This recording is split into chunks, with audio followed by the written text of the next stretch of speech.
everybody. I hope you have had a great weekend and a great start to this week as well. This is Floss Tube number 11, and I'm so excited. I really put off doing these floss tubes, and then once I've gotten started, I just look forward to it every week. So I feel like even though it's just me up here talking, I love to read your comments. I think I've got this whole new group of new stitchy friends, so it's just been wonderful. So thank you, thank you, thank you. Thank you for commenting, thank you for subscribing, and just taking time out of your busy weeks to listen to what I have to share. So I just wanted you to know how much each one of you are appreciated and how much that I'm enjoying having you as my new stitchy friend. So let's see what I have going on for today. I had a couple of questions from last week that I want to answer. First of all, I love to get questions. For those of you that aren't familiar, I used to teach school. I retired about 6 years ago now, but I loved it. There's still a part of my heart that is in the classroom. I think every time I get a chance, I love to teach. Or if they say we need a guest reader to come back and read, I will definitely volunteer to do that. I just love working with kids, and questions is a part of that. So anytime you have a question, please post it in the comments. It makes me feel like I'm still teaching a little bit. So thank you for doing that. The first question was, if you have purchased an antique sampler, why do you restitch it? And that's a great question. I got tickled. My two boys asked me the same thing. They're like, Mom, why are you redoing this?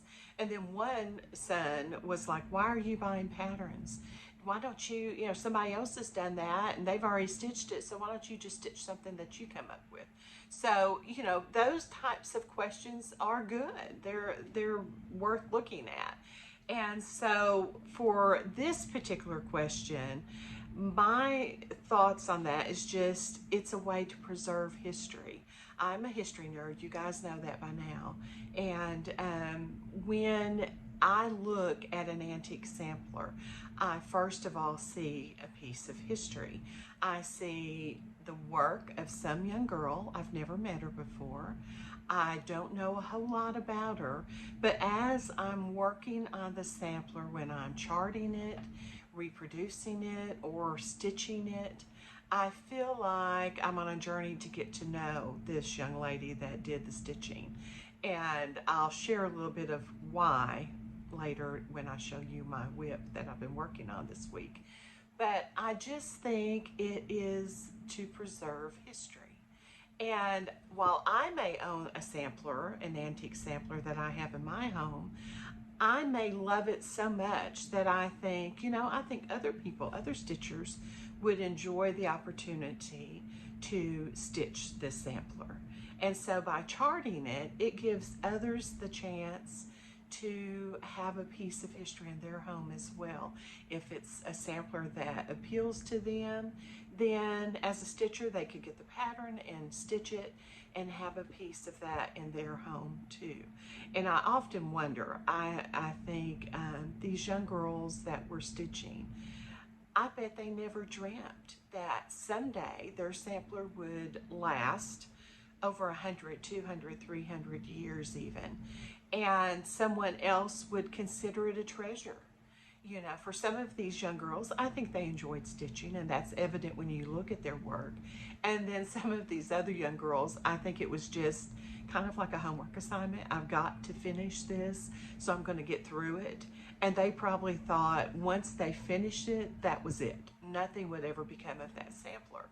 And so I just think and wonder about what would they think if they knew people were purchasing their samplers.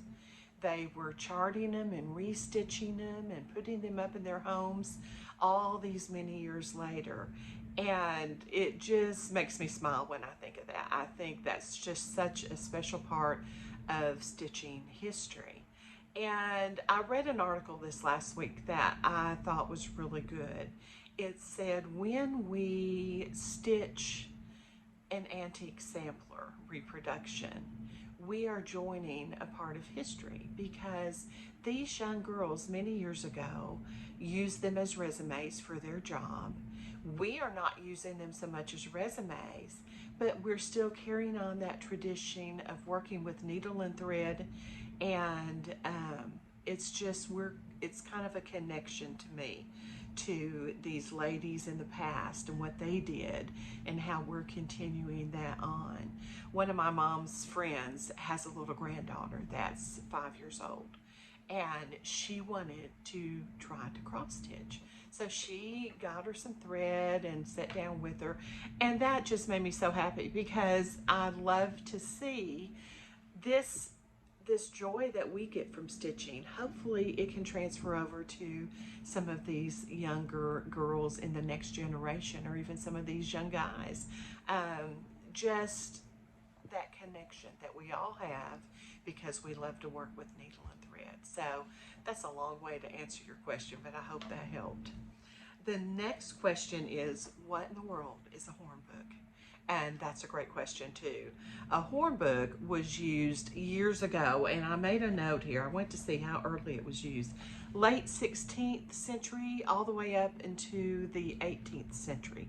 Hornbooks were fairly popular both in England and the United States. And basically they were created as a textbook. And so what would happen, and I have the board that I said last week looked like a hornbook to me. We look at them as a paddle, but if it was a hornbook, it would be this direction, because then the student could hold on to it. And they would have a thin piece of some type of paper, and on that paper, typically they would have the alphabet, both upper and lowercase letters. Some of them might have the vowels, A, E, I, O, and U.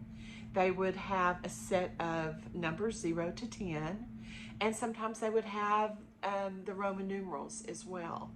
Underneath that, they would usually have the Lord's Prayer. That was more common. Sometimes they would have another type of religious blessing, but most of the time you would have the Lord's Prayer at the bottom. And so these were like the basics. To learn to read and write, you needed to know your alphabet, right? And to count and subtract, you needed to know the digits. And then, of course, at that time period, the Bible was taught in a lot of the schools, and so they wanted them to learn and be able to recite the Lord's Prayer. So a student would have what they called a hornbook. And so why in the world was it called a hornbook? To protect that paper, they would have a very thin sheet of horn that they would use to cover the paper, and that offered protection. Then the hole in the bottom, we think this is just simply to hang up our paddle or whatever, but they would have some kind of a rope, and that would go through the belt of the student. So they carried it with them. This was their textbook, and then if they were asked to practice or recite or whatever, they could just pull it up. It was attached to their belt, so they weren't going to lose it, and they could use the information they had on that sheet of paper to help them with their reading and writing. And so I just think it's really neat, especially as a former teacher. Anything to do with education like that, and especially education history, I think is interesting. So hopefully that helps you with understanding just a little bit more about what a hornbook is. Now, let me show you my finish this week. Lay this over here before I get it out of the way. I stitched a violet project bag. Actually, my mother did the stitching on the bag, and I just put it together this past week. On my Facebook page, Violets and Verses, we reached 2,000 members. And so for every time we reach the next 1,000, I give away a project bag.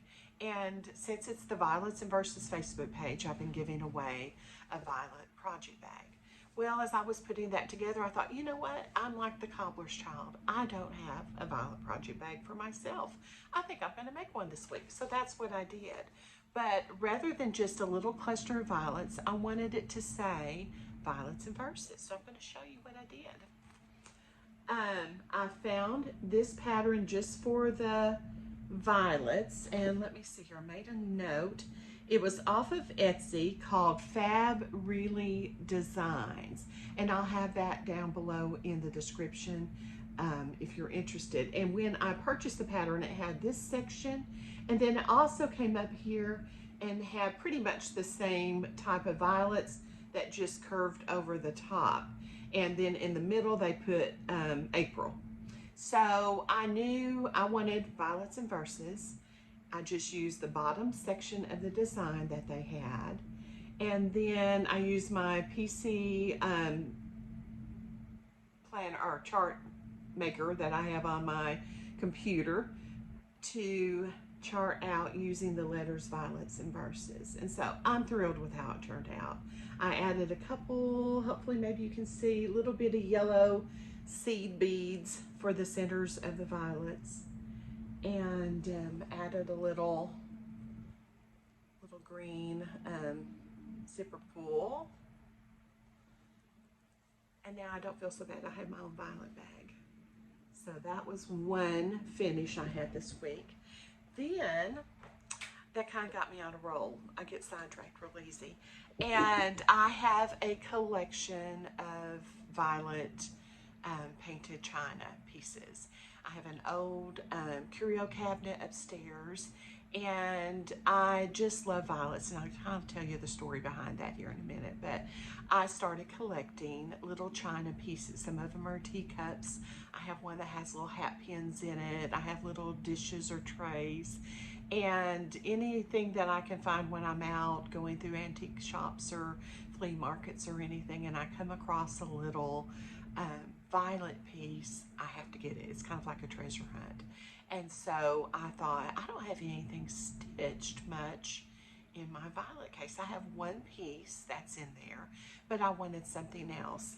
And I happened to be at Hobby Lobby, and I saw this little clock, and I thought, that is the sweetest little clock I've ever seen. Then I had an idea.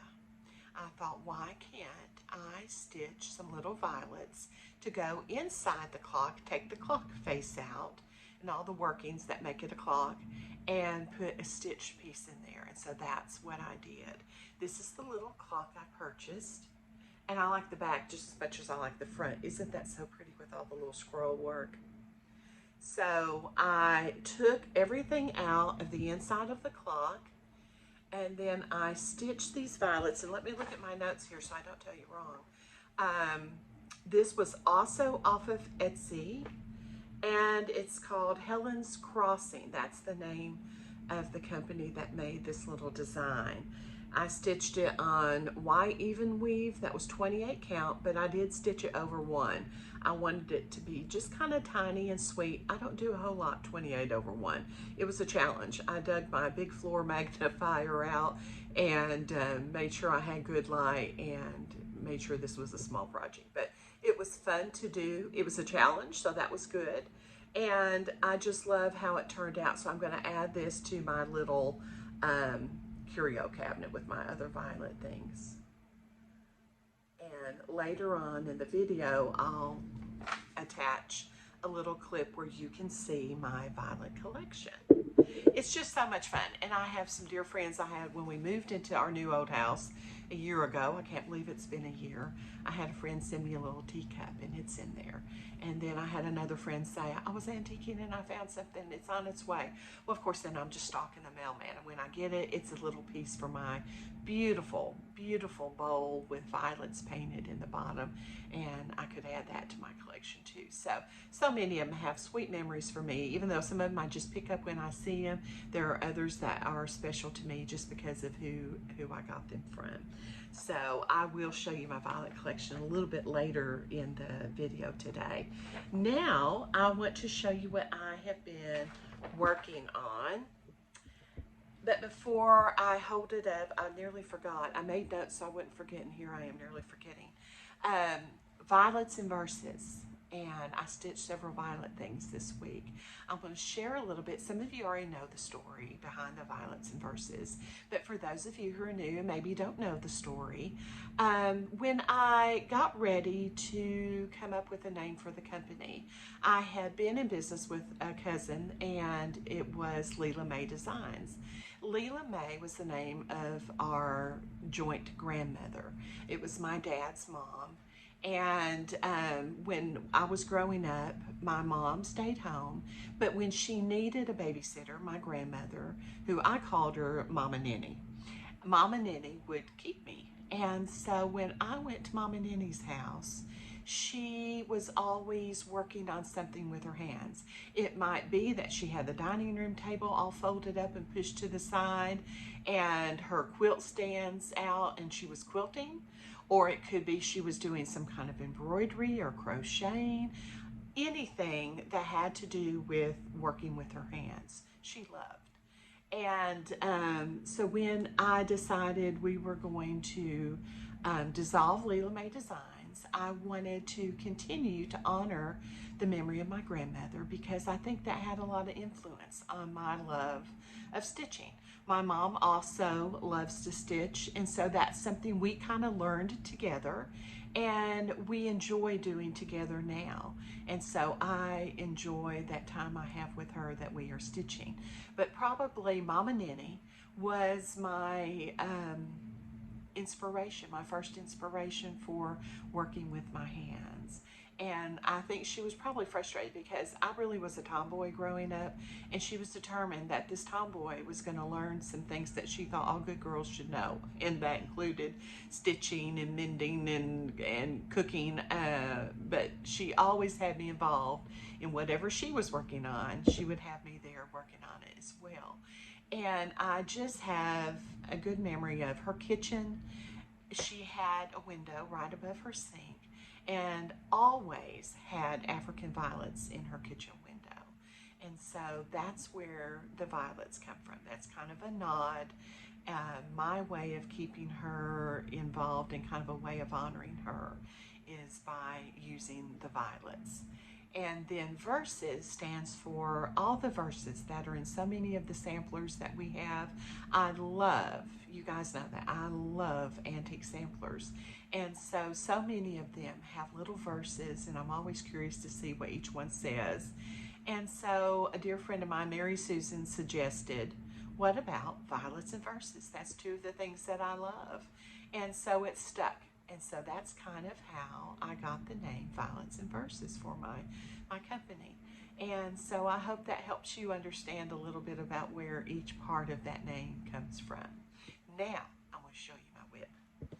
Last week, I showed you a sampler and unboxed it, or unpackaged it rather, when I was doing the video. And I'm just going to say, I fell in love with this sampler.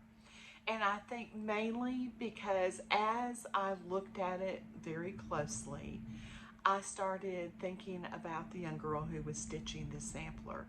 And I think she was probably a lot like me when I was growing up. I said I was really a big tomboy, and I was. I loved to go out with my dad. He would ride horses, scared my mom to death. I'd always want to get on a horse and ride it, or be outside working, and just whatever I could get into with him, I enjoyed. And so I think this little girl probably was the same way, and I'll tell you why. As I'm looking at this sampler, there are so many things that point to me that she was just not really happy having to sit and do this sampler. I think she was ready to move on, go do whatever else she wanted to do. She was probably having to sit in the house, do this stitching, and she was ready to go outside and have some fun. And if you look, I didn't notice this until I flipped it over and I was charting it this week. But she starts with a deep green, and just ever so slightly, there's a couple of letters in here that are kind of a teal color. Then she goes back to the deep green and then ends it with the teal. So it's not like she's just like, well, ran out of that thread, let me just pick another one up. And at first, if she didn't have any more of the other darker green in her sampler, I would think, well, that may have been all she had, because that was the case sometimes, if they had to use what they had. But she used the green later on down the row, so that just kind of tickled me. It made me think, she was stitching, she ran out of thread, she just reached down, that looks pretty close, I'm going to use it and move on because I've got other things to do. Now, another part that I got tickled about, if we go down here to this middle section, this middle alphabet, right here in the center, she has stitched this whole first section with kind of a cinnamon color. Then she runs out of thread, she picks up the pink. And it's just like, well, I don't want to take time to go find something else.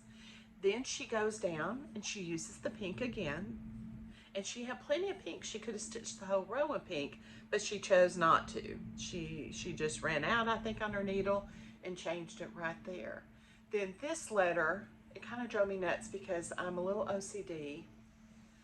This U, I want you to take a good look at that U. She has used 2 different colors, 2 different pieces. It's just whatever happened to work at that time. I just, when I look at this and when I started charting it, there were other places that she was up 1 stitch from the border, and then other places it was 2 stitches. She just jumped up a little bit. And instead of frogging that out, she just continued. So this was a challenge to chart this week. I would work on it in the evening. That way I could have my computer and kind of look and visit with my husband. And I would get so tickled, and I'd have to say, you guys just would not believe. This young girl, I think, was me. I think this was me when I was her age. Because of the little things that I would find as I'm charting, where she didn't let it bother her. She just moved right on. But anyway, I have had a ton of fun charting this week, and I did get it complete. But I will have to say, a couple of the colors, as I'm stitching, I flipped it over and looked, and I'm like, that's not the color I see on the front. And here's one. Last week, I know I talked to you guys about that a little bit, that to see the original colors, if you look at the back of a sampler, you're going to see more of the original color, even though the front looks very vibrant and bright. This little flower basket here, at first look, I thought, well, that's white. But then when I flipped it over, that's a bright, kind of a pinky purple color. It's not the same pink she used up here. It's a completely different one. But it sure does not look like that basket looks on the front. So for some reason, that particular color really faded. A lot of these other colors look very similar to what they look like on the back, but for some reason, that one really faded. I was glad I flipped it over and looked, because I'd have probably made it white. So anyway, I charted it, and I have started stitching it. Now, I had some debate. I couldn't decide. It has been stitched in wool. Now, the top alphabet, where she used a little bit of a teal green, that is a cotton thread. And so not only did she stop stitching with the wool and pick up a different color, it's cotton. So I like the look of the cotton a little better, so that's what I've used. I just went DMC. And I have the orange, and I left it, charted it just as she stitched it. You can see where mid-letter, I've changed the color. And same thing for that U down there. I left it just as she stitched it. So this has been a very fun stitch so far. I'm stitching it on 32 count. That was the closest I could get to the original. I wanted it to be close in size, and I'll tell you why. I'm going to frame the original in the middle, and then, so I'll have this in the middle. Then this is called a reproduction. So I'm going to have it framed either above or below the original. And then I'm going to do an adaptation of this same sampler. So I will have the original, a reproduction, and an adaptation. And my next floss tube will talk about the difference. What in the world is an adaptation and a reproduction? What's the difference in those? So you'll have to stay tuned to find out. This is like a to be continued movie. So that will be coming up. Hopefully the next floss tube, if not the next. But I'll show you my adaptation then and the reproduction, and hopefully you'll see the difference and we'll talk about it. So that's my WIP this week. I've been busy still stitching bags, getting ready for retreat. That's coming up week after next. I cannot wait. I'm so ready to see everybody and stitch. Now let me show you some haul. I went to Hobby Lobby this week, and oh my heavens, they have all their fall stuff out, and it just makes me ready for cooler weather. But I found these little trucks, and I think they are adorable. They look like they would go perfect in the middle of a bow on something fall. So I got a little package of those, and there are 12 of them. There's 3 of each truck, so you've got 12 trucks. You could share with your friends if you have Stitch Your Friends nearby. Then I found a couple ribbons that I think are so pretty. It just looks so much like fall. So I'm going to use them hopefully with one of the trucks. Then they had this package. There are 4 ornaments in this package. It was $3.99, and it was back with all the Christmas goodies, kind of back by the jewelry section. And they're wood, but I thought how cute to put a little stitched piece right here in the center of that ornament. You could leave them painted just like they are. I think they're adorable. That's that white distressed, or you could paint them and sand them and make them your own. I had to get a package of those, so maybe I'll have a finish on those one week. Then, let's see the rest of my stuff in Hobby Lobby. In the section where they have the mini trees with all the little mini tree decorations, I found the cutest stuff that I think would look cute in a bow. And I know Priscilla does that a lot. She'll make a fluffy bow and stick something in the middle of it. And so kind of if you're into Priscilla-fying things, this could work for you. I thought these were adorable. Had joy, merry, jolly, and peace. I could see those tucked in a little bow. Then the very similar here, just they don't have the wording so much, it's just a little design. Then I love my fur babies, and so here are some that have cats. That would be cute if you have a Christmas something that has cats in it. And then I can't leave out the puppy dogs. And I'll have to tell you one bit of good news. My mom, I told you guys several videos ago, lost her little fur baby that she'd had for nearly 19 years. And she has purchased a little puppy. We haven't picked him up yet. And it's a little miniature dachshund. So when he arrives in our house, I'll have to have him make a guest appearance and tell you whatever she names him. She said, I'll know the name when I see him. So we have no clue what it's going to be yet. But we'll have a little mini dachshund coming here in a few weeks. Then there was another one, very similar little signs, but just little Christmas things on them. And so any of these I think would be adorable on a Christmas finish. Put it in the center of your bow and kind of give it a final finish. Oh, here's one more. I left, sorry. I thought these were cute. Mine are little Scrabble blocks. And I can see those on a finish. Now, I know you guys are going to laugh at me. I made a vow to myself that I have so many WIPs that I need to actually finish them. I have a whole section of Quaker samplers started, and that's to go in the master bedroom behind my bed. I really want to do kind of a Quaker wall, and I've got quite a bit of progress on them, but I've kind of put them on the back burner lately because it depends on my mood, what I want to stitch. I've been busy stitching for the retreat, but in my other time, like I got the new sampler last week. Well, I just had to chart it. It's like a good book. You start reading, you can't put it down. I just couldn't put it down. I just worked on that all week. I've been so excited. And so I thought, I am not buying another pattern until I get some of these WIPs finished. I'm just not going to do it. I have so many WIPs going that my basket is nearly overflowing with WIPs. So some of y'all, please tell me in the comments, I have done the same thing because I'm just ashamed of myself. I have so many WIPs, it's pitiful. But I went in Stitcher's Garden to get some fabric, and I was not going to look at the patterns. And this one was just right there, close to the checkout, and I had to see it, and then once I saw it, I bought it. But this looks like my kitchen. I think, oops, sorry, let me take the little cover out, because the price was covering him up. I think he is absolutely adorable. My mother and I both love birds, and I have this kind of dishware, the blue and white kind of scattered around the house.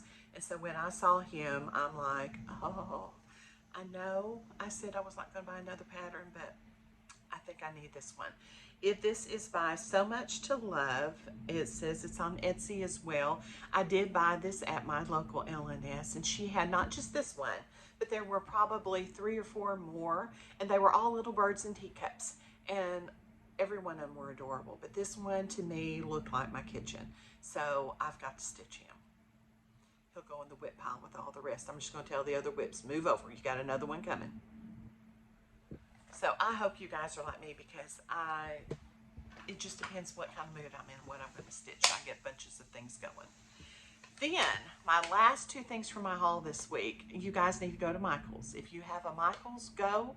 If you don't, I've put the numbers for the things that I got down below in the description. You need to go online and get them, especially with Halloween coming up. I went back by the bead section because I needed a zipper pull.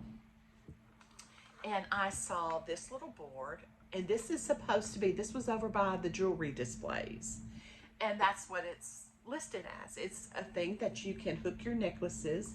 On the back you see these little pegs, so your necklace, it keeps them separate so they don't get tangled up. And then the different little crooks the necklace can hang down. But when I looked at this, I thought, that's a coffin.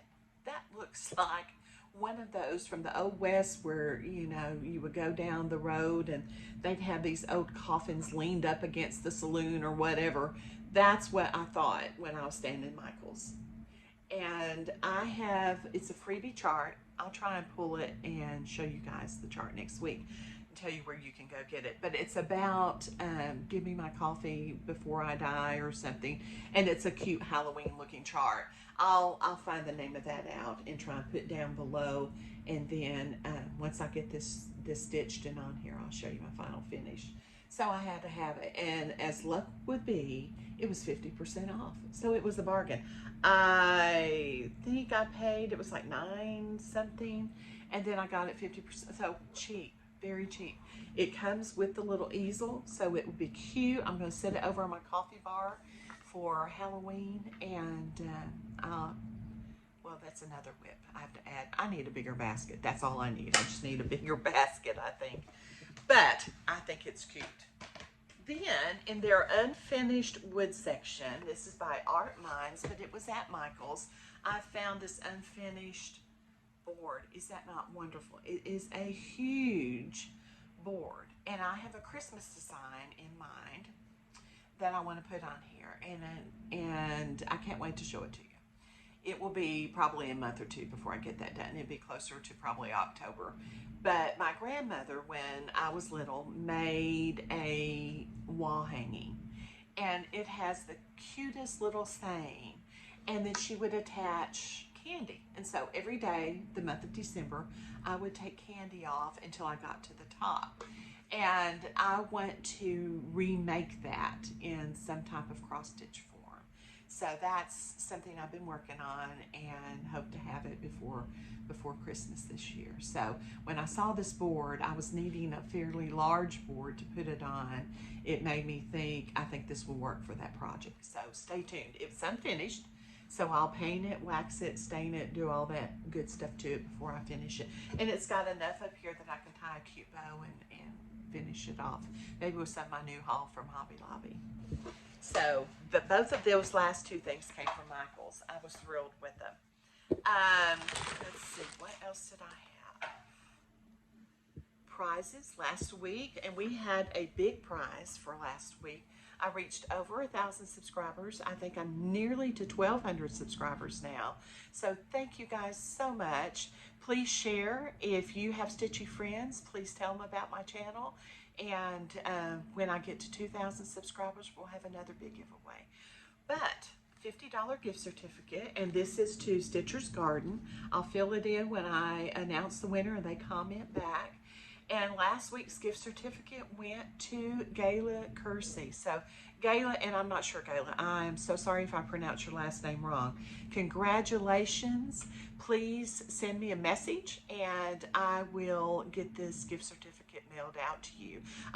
You can message me on Facebook, or you can send an email. I have the Violets and Verses email listed below as well.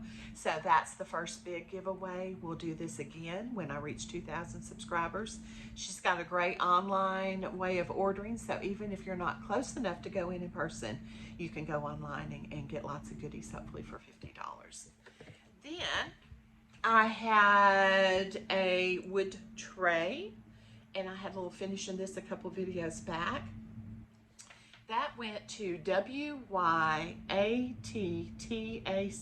It looks like Y Attack 06, and I'll list the winners down below. So if that's you, comment, send me an email so I can get this shipped out to you with your mailing address, please. Then the last giveaway for last week, I had an extra one of the little wood paddles from Hobby Lobby, and that went to Black Thread Studio with Kelly. So if that's you, just like the others, comment, send me a message, get me your address, and I'll get this in the mail to you. So thank you guys for playing along. Thank you for commenting. I want to show you my giveaway for this week. I'm super excited. I went to Hobby Lobby, and they had the cutest fall fabric. I love the little gnomes. And so they had this fabric with the little fall gnomes, and I just thought it was adorable. I love the colors. I love the design. I just think it's cute. So I have a fat quarter of that. I also have a package of the little trucks that I showed you earlier. I got an extra one. I got one for me and one to give away.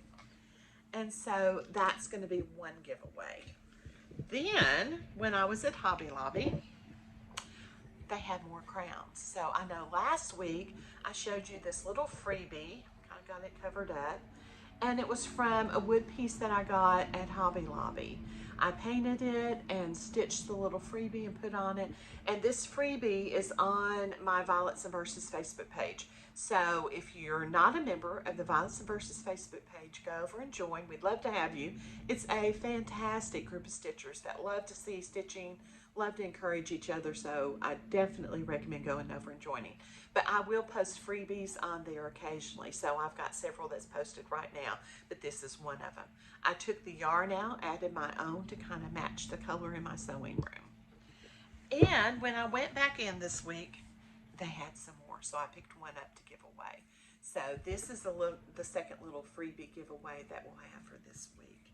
So to be entered, what I'd like for you to do is just tell me what one of your WIPs is. I know I've confessed to all of you about all my big basket of WIPs and the fact I probably should buy a bigger basket. So I want to know I'm not alone. So you guys comment, tell me what one of your WIPs is, or if you're a monogamous stitcher, or if you're having problems like me and just have a whole basket of them. So anyway, just comment, make sure you've subscribed, and that will be your entry for one of these. We'll have 2 giveaways next week. I just want to thank all of you. Have a great rest of the week, and please stay tuned because I'm going to add to the end of this video my violet collection. So if you're interested in seeing that, just stay tuned and you can see it whenever it's posted. So thanks so much. Bye.